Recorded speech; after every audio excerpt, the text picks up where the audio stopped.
সপ্তাহ পেরোলো Iran Israel সংঘাত। হামলার সিদ্ধান্ত নিতে 2 সপ্তাহ সময় নিলেন ট্রাম্প। নরকে পরিণত হবে পুরো অঞ্চল, হুঁশিয়ারি তেহরানের। I have a message directly from the president. Decision whether or not to go within the next 2 weeks. This war is not American war. This will be hell for the whole region. সংঘাত বন্ধে আন্তর্জাতিক প্রচেষ্টা, জরুরি বৈঠকে নিরাপত্তা পরিষদ। Geneva ইউরোপীয় মন্ত্রীদের সঙ্গে ইরানের বৈঠক। শান্তিপূর্ণ পরমাণু কার্যক্রমে বাধা দিলে সমঝোতায় না আসার হুঁশিয়ারি। Israel aggression on Iran cannot and must not be justified by any legal or moral standards.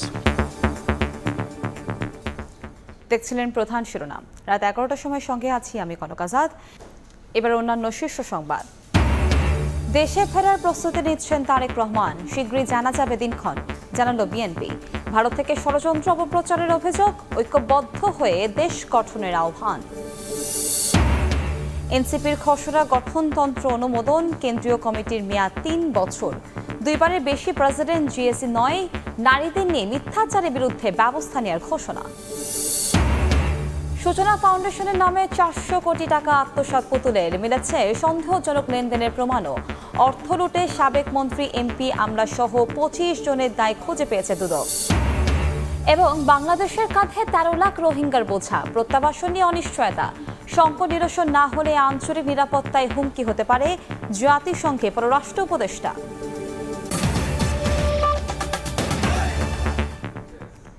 সপ্তাহ পেরোলো ইসরায়েল ইরান সংঘাত। 8ম দিনের মতো পাল্টাপাল্টি হামলা চালিয়েছে দেশ দুটি। শুক্রবার সকালে তেল আবিবের দক্ষিণে বেরশেবা শহরে আঘাত হানে ইরানের ছোড়া ক্ষেপণাস্ত্র। চলমান সংঘাতে যুক্তরাষ্ট্র অংশ নেবে কিনা এ বিষয়ে 2 সপ্তাহের মধ্যে সিদ্ধান্ত নেবেন প্রেসিডেন্ট ডোনাল্ড ট্রাম্প। জবাবে তেহরান হুঁশিয়ারি দিয়ে বলেছে, ওয়াশিংটন সংঘাতে যোগ দিলে নরকে পরিণত হবে পুরো অঞ্চল। এদিকে ইরানে ইসরায়েলি হামলার প্রতিবাদে ক্ষোভে ফুঁসছে বিভিন্ন দেশ। শুক্রবার স্থানীয় সময় সকালে একের পর এক ক্ষেপণাস্ত্র নিক্ষেপ করে ইরান। অল্প সময় পরই আকাশ প্রতিরক্ষা ব্যবস্থা ফাঁকি দিয়ে আঘাত হানে ইসরায়েলে। এদিন বিকেলের পরও ইসরায়েলের বিভিন্ন এলাকা লক্ষ্য করে ক্ষেপণাস্ত্র ছোড়ে তেহরান। নেতানিয়াহু প্রশাসন জানায়, দক্ষিণাঞ্চলীয় বীরশেবা শহরে আঘাত হেনেছে ইরানের মিসাইল। এ ঘটনায় বেশ কয়েকজন আহত হয়েছেন। স্থানীয়দের মধ্যে দেখা দেয় আতঙ্ক ও উদ্বেগ। ইসরায়েলি গণমাধ্যম জানায়, ইরানি ক্ষেপণাস্ত্র আকাশ প্রতিরক্ষা ব্যবস্থার মাধ্যমে প্রতিহত করা সম্ভব হয়নি, সরাসরি লক্ষ্য বস্তুতে আঘাত হেনেছে। এর আগে রাতভর ইরানের বিভিন্ন স্থাপনায় হামলা চালায় ইসরায়েলি বাহিনী। ইরানের অভ্যন্তরীণ নিরাপত্তা শাখার বিশেষ বাহিনীর সদর দফতর, সম্প্রচার কেন্দ্র ও হাসপাতালে চালানো হয় আক্রমণ। ইসরায়েলের প্রধানমন্ত্রী বিনিয়ামিন নেতানিয়াহু বলেছেন, ইরানের নেতৃত্বের পরিবর্তন তাদের হামলার লক্ষ্য নয়, দেশটির পরমাণু ও ব্যালিস্টিক কর্মসূচি ধ্বংস করাই মূল উদ্দেশ্য।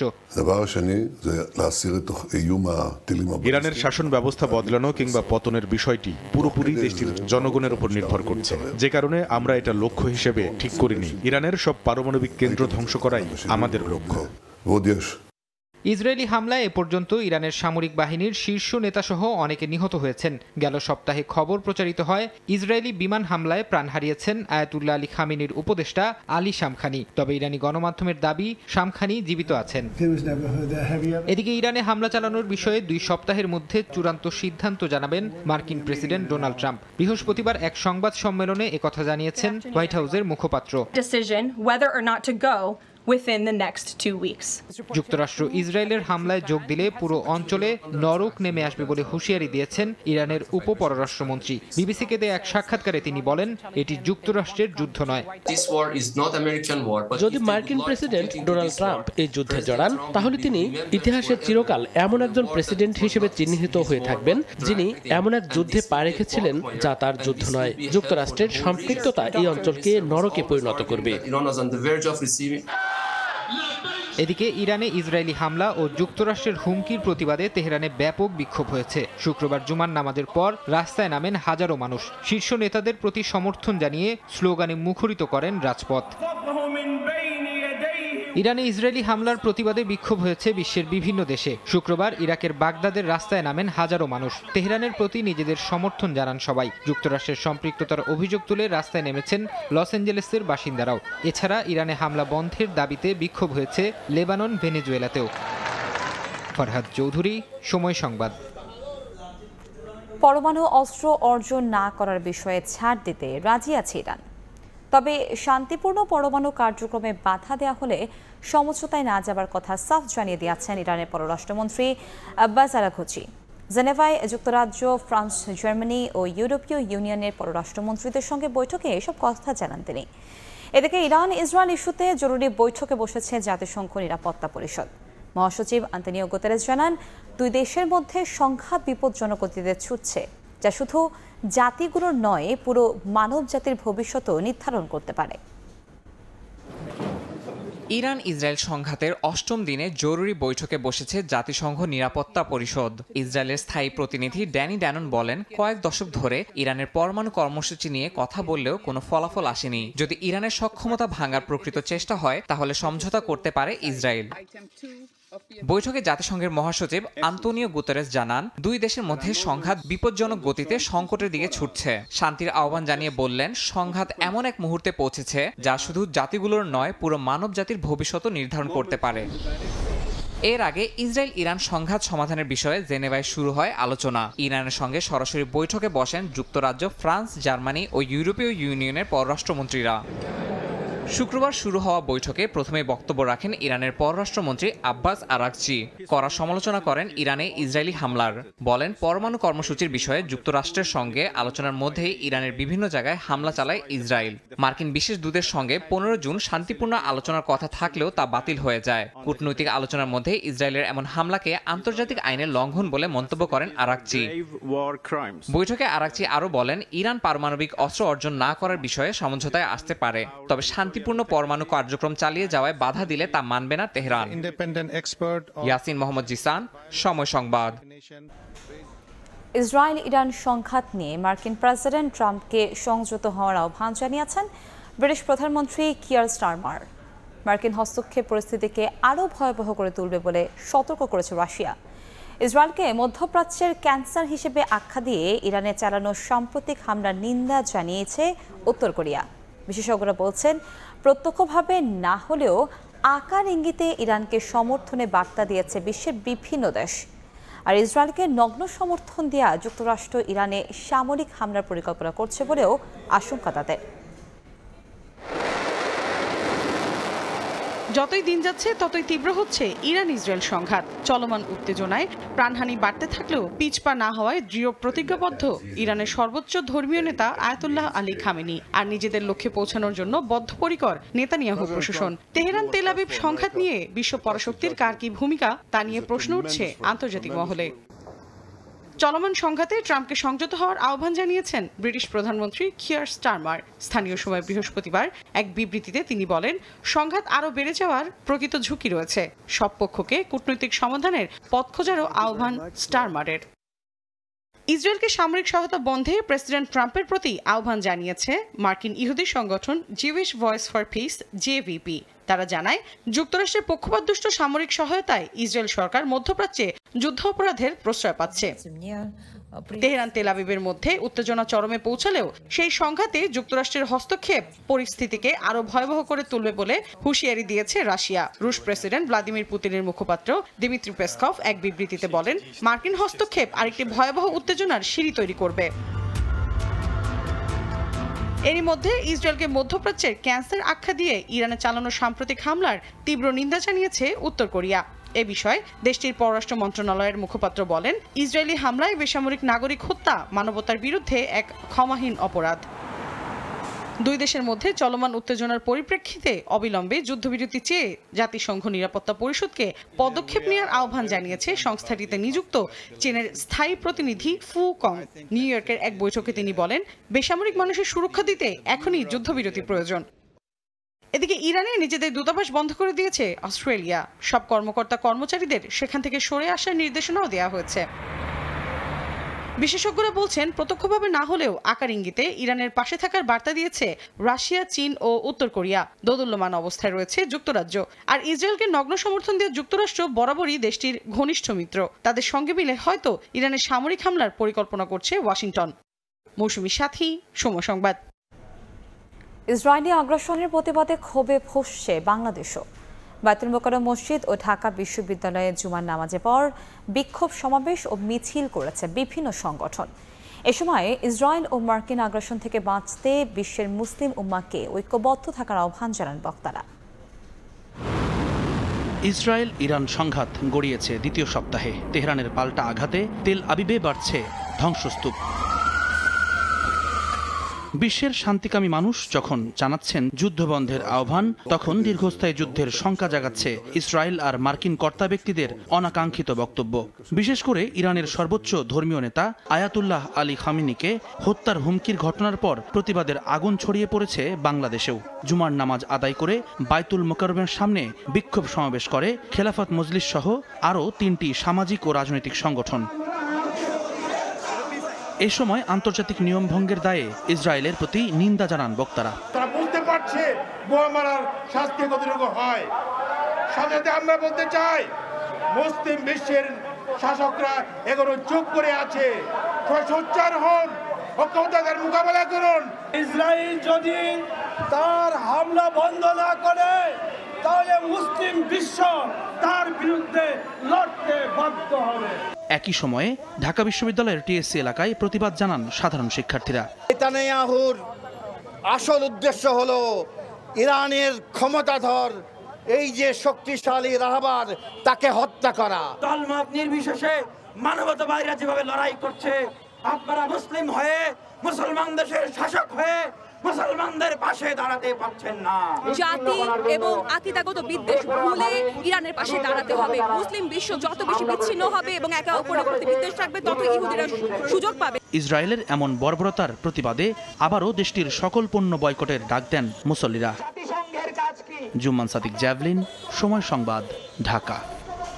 দ্রুত দেশে ফেরার প্রস্তুতি নিচ্ছেন তারেক রহমান, শীঘ্রই জানা যাবে দিনক্ষণ।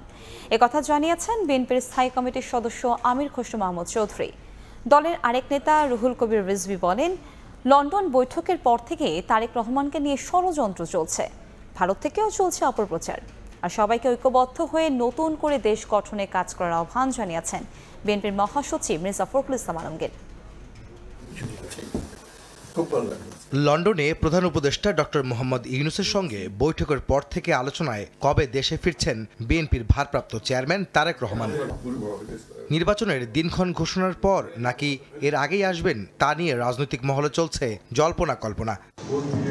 তারেক রহমান দ্রুতই দেশে ফেরার প্রস্তুতি নিচ্ছেন জানিয়ে বিএনপির স্থায়ী কমিটির সদস্য আমির খসরু মাহমুদ চৌধুরী বলেছেন, শিগগিরই জানা যাবে দিনক্ষণ। তার অপেক্ষায় আছে দেশের মানুষ ও বিএনপি। শুক্রবার বিকেলে রাজধানীর কাঁটাবনে প্রবীণ রাজনীতিবিদ মোস্তফা মহসিন মন্টুর কুলখানি শেষে সাংবাদিকদের প্রশ্নের জবাবে একথা জানান আমির খসরু। উনি দ্রুত দেশে আসবেন এবং ওনার প্রস্তুতি চলছে দেশে আসার। দেশের মানুষ, বিএনপি, জনগণ সবাই ওনার অপেক্ষায় আছে, ওনার প্রতীক্ষায় আছেন। উনি সেটা ভালোভাবে বুঝেন, উনি প্রস্তুতি নিচ্ছেন। যে কোনো সময় উনি একটি দিনক্ষণ সিদ্ধান্ত নিয়ে দেশে চলে আসবেন। অন্যদিকে দলটির সিনিয়র যুগ্ম মহাসচিব রুহুল কবির রিজভী অভিযোগ করেছেন, লন্ডন বৈঠকের পর ভারত থেকে তারেক রহমানের বিরুদ্ধে ষড়যন্ত্র হচ্ছে। দাবি করেন, আওয়ামী লীগকে পুনর্বাসন করতে ভারতীয় নীতি নির্ধারকরা নানা চক্রান্ত করছে। দুপুরে পাবনার চাটমোহরে প্রবীণ বিএনপি নেতা আবু তাহেরকে দেখতে গিয়ে সাংবাদিকদের একথা বলেন রিজভী আহমেদ। চক্রান্ত, ষড়যন্ত্র এখনো কমছে না। পার্শ্ববর্তী দেশ তারা যখনই দেখেছে ডক্টর ইউনূস সাহেব এবং তারেক রহমান সাহেবের বৈঠক হয়েছে, এখন আমাদের ভারপ্রাপ্ত চেয়ারম্যান তারেক রহমানের নামে অসংখ্য কুৎসা এবং অপপ্রচার সেখান থেকে চালানো হচ্ছে। এছাড়া ঠাকুরগাঁওয়ের শহীদ মোহাম্মদ আলী স্টেডিয়ামে মির্জা রুহুল আমিন স্মৃতি ক্রিকেট টুর্নামেন্টের সমাপনী অনুষ্ঠানে যোগ দিয়ে বিএনপি মহাসচিব মির্জা ফখরুল আহ্বান জানিয়ে বলেন, সবাইকে ঐক্যবদ্ধ হয়ে নতুন করে দেশ গঠনে কাজ করতে হবে। আজকে আমাদের একটা নতুন করে একটা সুযোগ সৃষ্টি হয়েছে ছাত্র জনতার অভ্যুত্থানের মধ্য দিয়ে। গত 15 বছরে এই দেশের প্রতিটি প্রতিষ্ঠানকে ধ্বংস করা হয়েছে। তো এখন সময় এসেছে এটাকে নতুন করে আবার গড়ে তুলবার। ছাত্র জনতার জীবনের বিনিময়ে দেশ গঠনের যে নতুন সুযোগ সৃষ্টি হয়েছে তা রক্ষা করতে সবার প্রতি আহ্বান জানান বিএনপি মহাসচিব। আহমেদ সালেহীন, সময় সংবাদ, ঢাকা। সাবেক প্রধানমন্ত্রী ও বিএনপি চেয়ারপারসন বেগম খালেদা জিয়ার সঙ্গে সৌজন্য সাক্ষাৎ করেছেন ঢাকা নিযুক্ত জার্মানির বিদায়ী রাষ্ট্রদূত আখিম ট্রাস্টর। শুক্রবার রাত 8:30টায় বিএনপি চেয়ারপারসনের গুলশানের বাসভবন ফিরোজাতে স্ত্রীসহ যান জার্মান রাষ্ট্রদূত। বিএনপি চেয়ারপারসনের সঙ্গে জার্মান রাষ্ট্রদূতের সাক্ষাতের সময় উপস্থিত ছিলেন বিএনপির জাতীয় স্থায়ী কমিটির সদস্য ডক্টর আব্দুল মঈন খান, এজেড-এম জাহিদ হোসেন ও বিএনপি চেয়ারপারসনের একান্ত সচিব এবিএম আব্দুল সাত্তার।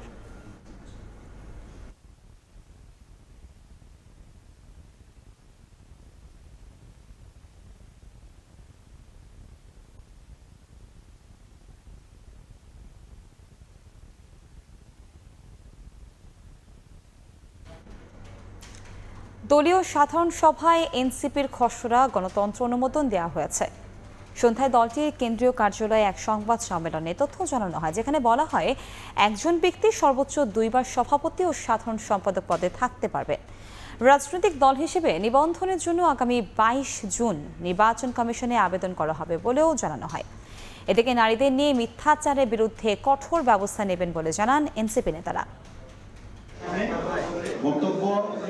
প্রতিষ্ঠার 3 মাস পর দলীয় গঠনতন্ত্র প্রণয়ন করল জাতীয় নাগরিক পার্টি এনসিপি। শুক্রবার দলের 6ষ্ঠ সাধারণ সভায় দলীয় গঠনতন্ত্রের চূড়ান্ত অনুমোদন দেয়া হয়।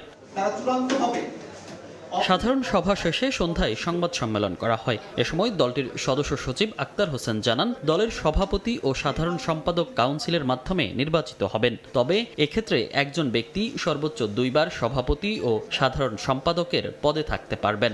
কেন্দ্রীয় কমিটির সভাপতি এবং সাধারণ সম্পাদক সারা দেশের কাউন্সিলরদের ভোটে, ন্যাশনাল কাউন্সিলের ভোটে তারা নির্বাচিত হবেন। কোনো ব্যক্তি তার জীবদ্দশায় 2 বারের বেশি সাধারণ সম্পাদক বা 2 বারের বেশি সভাপতি থাকতে পারবেন না। গঠনতন্ত্রে আরও উল্লেখ করা হয়, দলের সর্বোচ্চ নীতি নির্ধারণী দায়িত্বে থাকবে রাজনৈতিক কাউন্সিল। দলের সভাপতি ও সাধারণ সম্পাদক পদাধিকার বলে 15 সদস্যের এই কাউন্সিলের সদস্য হবেন। নির্বাচিতদের মধ্যে অন্তত 3 জন নারী সদস্য থাকবেন। জাতীয় নাগরিক পার্টি এনসিপির নির্বাচিত রাজনৈতিক পরিষদ 11 থেকে 15 সদস্যের হবেন। 11 সদস্যের নির্বাচিত রাজনৈতিক পরিষদে ন্যূনতম 3 জন নারী সদস্য অন্তর্ভুক্ত থাকবেন। সবশেষ সাংবাদিকদের এক প্রশ্নের জবাবে এনসিপির উত্তরাঞ্চলের মুখ্য সংগঠক সার্জিস আলম বলেন, সব প্রক্রিয়া শেষ করে 22 জুন নির্বাচন কমিশনে দলের নিবন্ধনের জন্য আবেদন করা হবে। নির্বাচন কমিশনের কাছে আমাদের প্রয়োজনীয় নিবন্ধনের জন্য যে শর্তগুলো একটা রাজনৈতিক দল হিসেবে পূরণ করা প্রয়োজন, আমরা সেগুলো পূরণ করেই সেখানে যাব। আমরা আগামী রবিবার নির্ধারিত সময়ের পূর্বেই সেখানে যাব। এছাড়া সারা দেশব্যাপী এনসিপি নারী নেত্রীদের নিয়ে কুরুচিপূর্ণ ও মিথ্যাচার ছড়ানোর বিরুদ্ধে কঠোর ব্যবস্থা নেবেন বলেও জানান এনসিপি নেতারা। মনির হোসাইন, সময় সংবাদ, ঢাকা।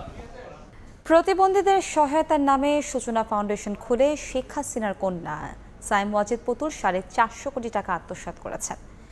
একই সঙ্গে 930 কোটি টাকার বেশি সন্দেহজনক লেনদেনের প্রমাণ পেয়েছে দুদক। আর অর্থ লোপাটের সহযোগী হিসেবে সাবেক মন্ত্রী, এমপি, আমলাসহ 25 জনের দায় খুঁজে পেয়েছে সংস্থাটি। গেল জানুয়ারিতে সাইম ওয়াজেদ পুতুলের প্রতিষ্ঠিত সূচনা ফাউন্ডেশনের খোঁজে ধানমন্ডির 5 নম্বর রোডে অবস্থিত সুধা সদনে অভিযান চালায় দুদক। এই বাড়িটি সহ সূচনা ফাউন্ডেশনের বেশ কয়েকটি ঠিকানা ব্যবহার করলেও কোনোটিতে অস্তিত্ব খুঁজে পায়নি তারা। দৃশ্যমান অস্তিত্ব না পেলেও 5 মাসের ব্যবধানে পুতুলের এই প্রতিষ্ঠানের বিরুদ্ধে অর্থলুটসহ বিস্তর দুর্নীতির প্রমাণ পেয়েছে দুদক। নথির তথ্য বলছে, সূচনা ফাউন্ডেশনের নামে 450 কোটি টাকা আত্মসাৎ এবং 930 কোটি টাকার বেশি সন্দেহজনক লেনদেন করেছেন পুতুল। অনুসন্ধানে উঠে এসেছে, ব্যবসায়ী সহ অন্তত 14 জন সূচনা ফাউন্ডেশনকে এসব অর্থ দিয়ে আওয়ামী লীগ সরকারের কাছ থেকে অনৈতিক সুবিধা নেন। এছাড়া কর্মকূপ সহ নানা অনিয়মের ঘটনায় সাবেক অর্থমন্ত্রী মোস্তফা কামাল সহ 25 জনের দায় খুঁজে পেয়েছে দুদক, যার ভিত্তিতে মামলা সুপারিশ করে প্রতিবেদন জমা দিয়েছে অনুসন্ধানকারী দল। দুদক চেয়ারম্যান বলছেন, কর্মকূপ, বিভিন্ন প্রতিষ্ঠান থেকে অর্থ গ্রহণ সহ নানা অনিয়মের বিষয় আমলে নেওয়া হচ্ছে।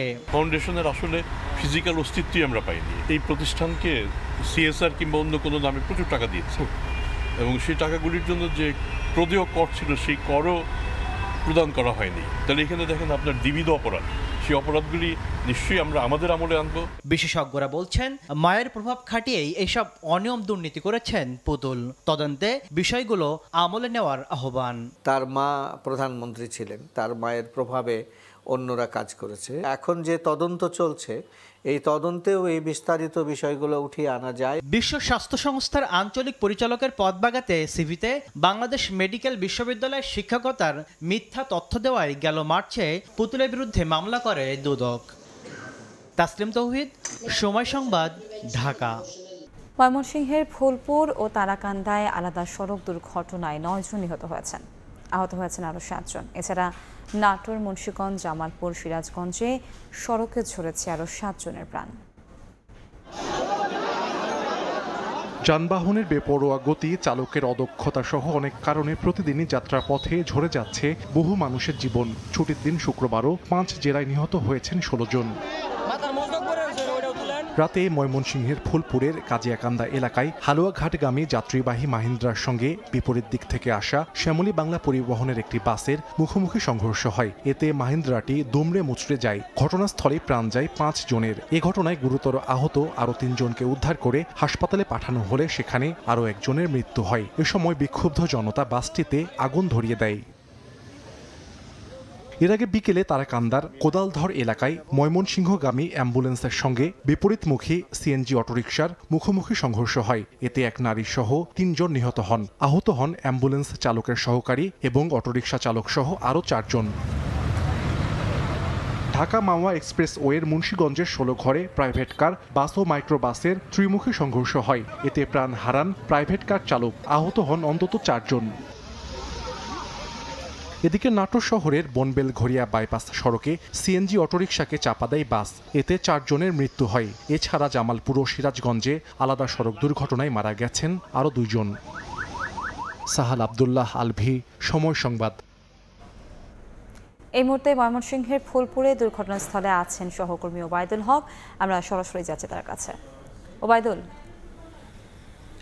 মাত্র 3 ঘন্টার ব্যবধানে ময়মনসিংহে আলাদা 2টি সড়ক দুর্ঘটনায় 9 জনের মৃত্যু হয়েছে। আমি এখন আছি ময়মনসিংহের ফুলপুরে। এখানে একটি বাসের ধাক্কায় একটি মাহিন্দ্রা অটোরিকশার 6 যাত্রী নিহত হয়েছে। আমি সেই কাজিয়াকান্দা এলাকায় ফুলপুর উপজেলার এই জায়গাটিতে আছি এবং আপনি নিশ্চয়ই দেখতে পাচ্ছেন যে মাহিন্দ্রা অটোরিকশাটি ছিল সেটি কিন্তু দুমড়ে মুচড়ে একেবারে ক্ষত বিক্ষত হয়ে গেছে এবং এখানেই কিন্তু যাত্রী ছিল মোট চালকসহ 11 জন।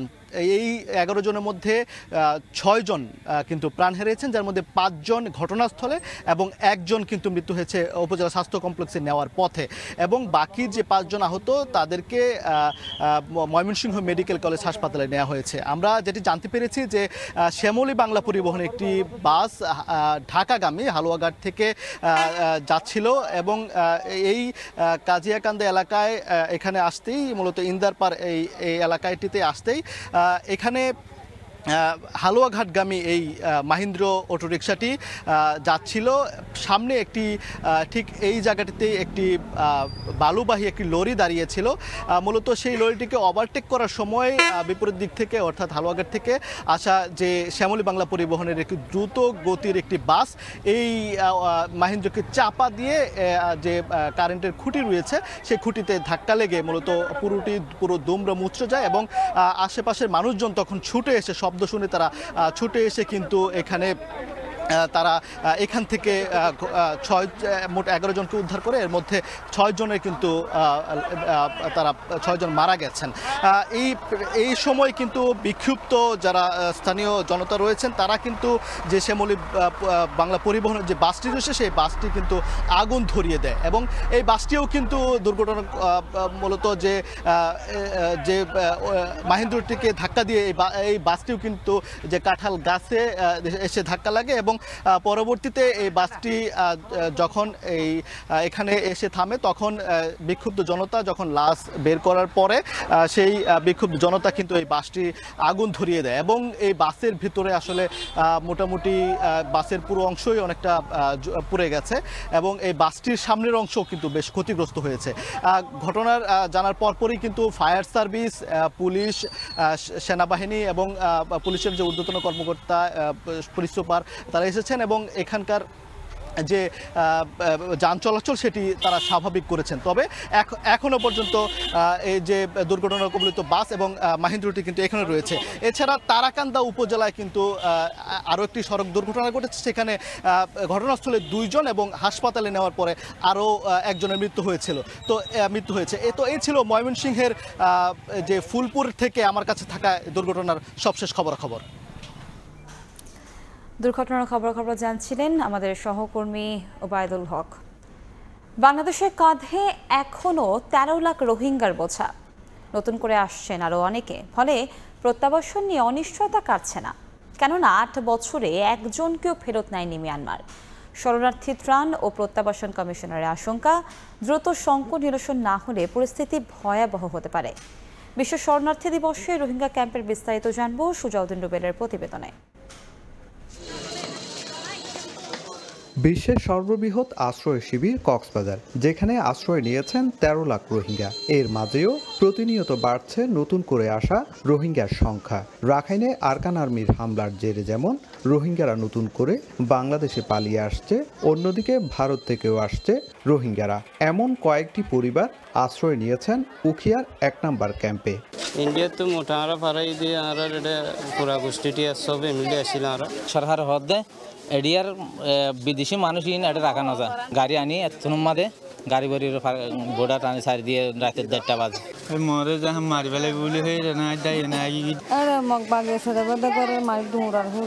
এর আগে বেশ কয়েকবার প্রত্যাবাসনের ঘোষণা এলেও তা আলুর মুখ দেখছে না। সম্প্রতি মিয়ানমারের জান্তা সরকার 1,80,000 রোহিঙ্গার প্রত্যাবাসনের সম্মতি দিয়েছে, কিন্তু রাখাইনে চলমান সংঘাত পরিস্থিতিতে প্রত্যাবাসন প্রক্রিয়া নিয়ে রয়েছে ধোঁয়াশা। ফলে রাখাইনে ফেরা নিয়ে রোহিঙ্গাদের অনিশ্চয়তা কাটছে না।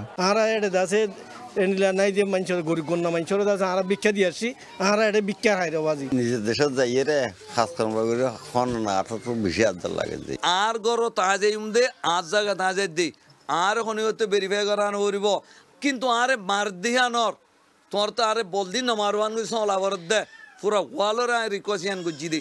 শরণার্থী ত্রাণ ও প্রত্যাবাসন কমিশনারের আশঙ্কা, দ্রুত সময়ে প্রত্যাবাসন না হলে পরিস্থিতি ভয়াবহ রূপ নিতে পারে। যদি রিপাট্রিয়েশন দ্রুততম সময় না হয়, এতে যারা মনে করছে যে শুধুমাত্র বাংলাদেশ ক্ষতিগ্রস্ত হবে তারা ভুল করছে। এর প্রভাব যেখানে এই সমস্যার উৎপত্তি তারাও নিস্তার পাবে না। মিয়ানমারে গেল প্রায় 8 বছরেও নানা অজুহাতে একজন রোহিঙ্গাকেও স্বদেশে ফিরিয়ে নেয়নি। আর প্রতি বছর আশ্রয় শিবিরে গড়ে 30,000 করে নতুন রোহিঙ্গা শিশু জন্ম নিচ্ছে। সুজাউদ্দিন রুবেল, সময় সংবাদ, কক্সবাজার। পুরানো ক্ষত না শুকাতে ফেনীতে ফের বন্যা আতঙ্ক। উজানের ঢলে মুহুরী নদী বাঁধ ভেঙে লোকালয়ে ঢুকছে পানি। ডুবছে গ্রামের পর গ্রাম, ভেসে গেছে পুকুরের মাছ। স্থানীয়রা বলছেন, নকশা অনুযায়ী কাজ না হওয়ায় বাঁধটি আশীর্বাদ না হয়ে পরিণত হয়েছে অভিশাপে। এদিকে পানি উন্নয়ন বোর্ড বলছে, স্থায়ী সমাধানে প্রায় 750 কোটি টাকা ব্যয়ে মুহুরী বাঁধ পুনর্নির্মাণে একটি প্রকল্প অনুমোদনের অপেক্ষায় রয়েছে। জুলহাস তালুকদারের ক্যামেরায় আতিয়ার সজলের রিপোর্ট।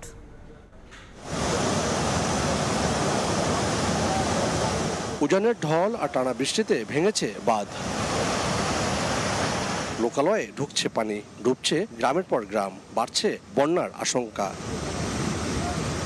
বর্ষা এলেই আতঙ্কে দিন কাটে ফেনীর উত্তরের মুহুরী, কহুয়া ও সিরুনিয়া নদী পাড়ের বাসিন্দাদের। উজানের পাহাড়ি ঢল প্রতি বছরই নিঃস্ব করে তাদের, এবছরও তার ব্যতিক্রম হয়নি। বৃহস্পতিবার রাতে পানির তোড়ে ফুলগাজীর উত্তর বড়ইয়া বন্যা নিয়ন্ত্রণ বাঁধ ভেঙে প্লাবিত হয় দক্ষিণ বড়ইয়া, বিজয়পুর, বসন্তপুর, ফতেহপুর, বশিকপুর সহ বেশ কয়েকটি গ্রাম। তলিয়ে গেছে মাছের ঘের, মুরগির খামার। বাড়িঘরে পানি ওঠায় বন্ধ হয়ে গেছে রান্নাবান্না। বাধ্য হয়ে অনেকে আশ্রয় নিয়েছেন আত্মীয়ের বাসায়। কেউ কেউ শুকনো খাবার খেয়ে দিন পার করছেন। বাঁধ ভাঙার পরে আমাদের ঘর বাড়ি মানে একবারে ফেলাই দিচ্ছে। গ্রামবাসী চেষ্টা করছি, পারি নাই।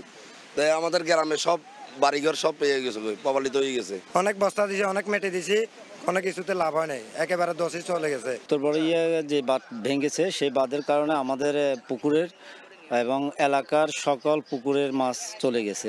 স্থানীয়দের অভিযোগ, বাঁধ সংস্কারে নেওয়া হয় না প্রয়োজনীয় পদক্ষেপ। এতে বাঁধটি আশীর্বাদ না হয়ে পরিণত হয়েছে অভিশাপে। ড্রেসিংয়ের দরকার, সংস্কার দরকার, এটা সরকার কোনো উদ্যোগ নেয় না, এটা উদ্যোগ নেওয়ার দরকার। ফুলগাজীবাসীর প্রত্যেক বছর দুর্ভোগ পোহাতে হয়, প্রত্যেক বছর বন্যাতে আমাদের এই অবস্থা হয়। নদীটা যদি সংস্কার করে দেয় তাহলে আমাদের এখানে তেমন ক্ষয়ক্ষতিটা হতো না। নদীর গড় প্রশস্ততা 100 মিটার না করা পর্যন্ত বন্যা নিয়ন্ত্রণ সম্ভব না বলছে পানি উন্নয়ন বোর্ড। স্থায়ী সমাধানের জন্য সবচেয়ে বড় বাধা হলো নদীর প্রশস্ততা। যতক্ষণ পর্যন্ত আমরা এই নদীকে 100 মিটার প্রশস্ততা না করতে পারবো ততক্ষণ পর্যন্ত আমরা এখানে বন্যা নিয়ন্ত্রণ করতে পারবো না। এই জন্য একটা প্রকল্প অনেকদিন থেকে দুইবার সাবমিট করা হয়েছে, এখন আবার স্টাডি চূড়ান্ত করা হয়েছে 7,340 কোটি টাকার। আমরা আশা করতেছি এবছরের মধ্যে এই প্রকল্প পাস হবে।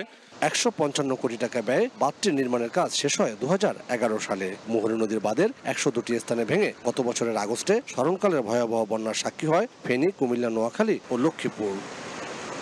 আতিয়া সজল, সময় সংবাদ, ফেনী। নওগাঁয় থানার ভেতর থেকে লকার ভেঙে আসন্ন এইচএসসি পরীক্ষার প্রশ্ন চুরির ঘটনা ঘটেছে। এ ঘটনায় এক এএসআই সহ 2 পুলিশ সদস্যকে প্রত্যাহার করা হয়েছে। মঙ্গলবার ধামইরহাট থানার ভেতরে দেখা যায় রাজশাহী শিক্ষা বোর্ডের সিল করা বাক্স তালা ভাঙা অবস্থায় পড়ে আছে। পাশে ইসলামের ইতিহাস বিষয়ের প্রশ্ন ছড়িয়ে ছিটিয়ে আছে। জেলা প্রশাসক জানান, থানা হেফাজতে থাকা প্রশ্ন কিভাবে চুরি হলো তা অনুসন্ধানে 3 সদস্য তদন্ত কমিটি গঠন করা হয়েছে। শনিবার শিক্ষা বোর্ডের কর্মকর্তাদের ঘটনাস্থল পরিদর্শনের কথা রয়েছে। নিঃসন্দেহে এটা ন্যাক্কারজনক ঘটনায় কেন্দ্র সচিব সে সহ ট্যাগ অফিসার সহ খুলতে গেছে, গিয়ে দেখে যে তালাটা ভাঙ্গা। খুলতে গিয়ে দেখে যে একটা প্যাকেট সহ, খুঁজতে গিয়ে দেখে ওই প্যাকেটের 50টা প্রশ্নই হচ্ছে বাইরে খোলা এলোমেলো ছড়ানো। একটা তদন্ত কমিটি গঠন করেছে। একদিনের ব্যবধানে দেশে কমেছে ডেঙ্গু আক্রান্তের সংখ্যা। বিকেলে স্বাস্থ্য অধিদপ্তরের সংবাদ বিজ্ঞপ্তিতে জানানো হয়, গত 24 ঘন্টায় দেশে ডেঙ্গু আক্রান্ত হয়ে হাসপাতালে ভর্তি হয়েছেন 151 জন। এছাড়া টানা 5 দিন ডেঙ্গুতে আক্রান্ত হয়ে কারো মৃত্যু হয়নি। স্বাস্থ্য অধিদপ্তরের বিজ্ঞপ্তিতে জানানো হয়েছে, গত 24 ঘন্টায় সবচেয়ে বেশি 86 জন আক্রান্ত হয়েছে বরিশাল বিভাগে। এরপরে আছে ঢাকা সিটি। এদিন ঢাকা উত্তর সিটিতে ডেঙ্গু আক্রান্ত হন 18 জন এবং ঢাকা দক্ষিণে 10 জন। এ নিয়ে দেশে চলতি বছর মোট আক্রান্তের সংখ্যা দাঁড়িয়েছে 7,077 জনে এবং মারা গেছেন 30 জন। এতক্ষণ দেখছিলেন দেশ বিদেশের খবর।